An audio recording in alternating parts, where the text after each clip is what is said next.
Java. Python. Tôi đi làm gì?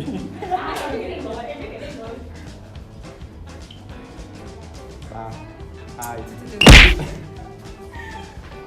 HTML. Đúng. Rồi. Ăn rồi. .NET. Angular. 3, 2. Elephant. Cái gì? Elephant. Đi xong. PHP. Khi có cậu. Vì đâu? Chữ E ngược. 3, 2, 1. 3, E. 2. E này. Xé đến. Ôi siêu đấy. Chim cánh cụt. Chim cánh cụt này. Ôi. Chim cánh cụt. Đắc. Bài lớp. Con cá voi đi, con cá voi đi xây nhà. Thì biết cái này. Dolphin. Dolphin. Tôi nhận được MVC.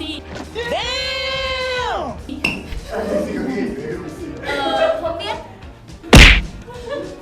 Cá voi. Cá voi. Đập đi. Phải học lập trình mà không biết nhá. Đâu cơ. Xí sát. HubSpot.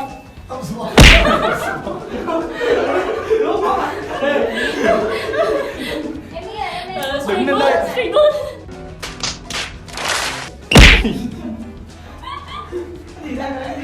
Tôi gõ luôn rồi. Gõ luôn rồi. Git. Đúng rồi đấy.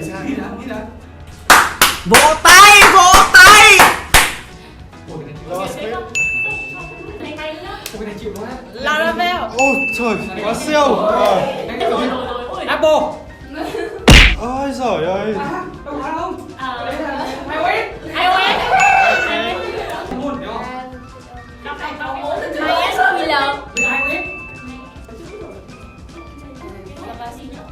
JavaScript rồi.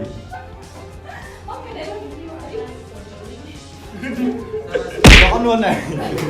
Node.js. Ok, Node.js. Diamond. Mày nói cái gì? Mày nói cái gì? Diamond này.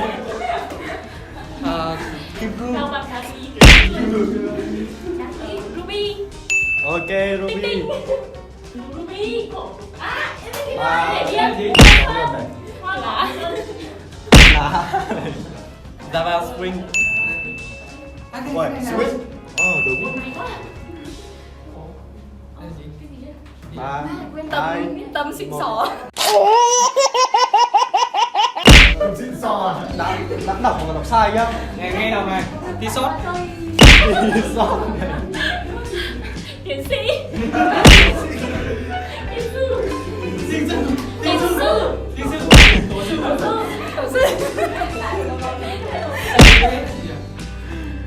Tâm sự với người lạ. TypeScript. Không, đúng. Ôi. Anh em Joker.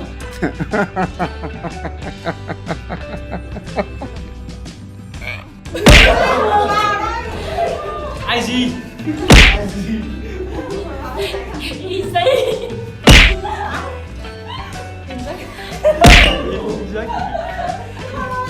Khó phải. Easy. Hả? Easy. Easy. Sao mày ngu thế hả? Cái này em biết này. Intel Easy.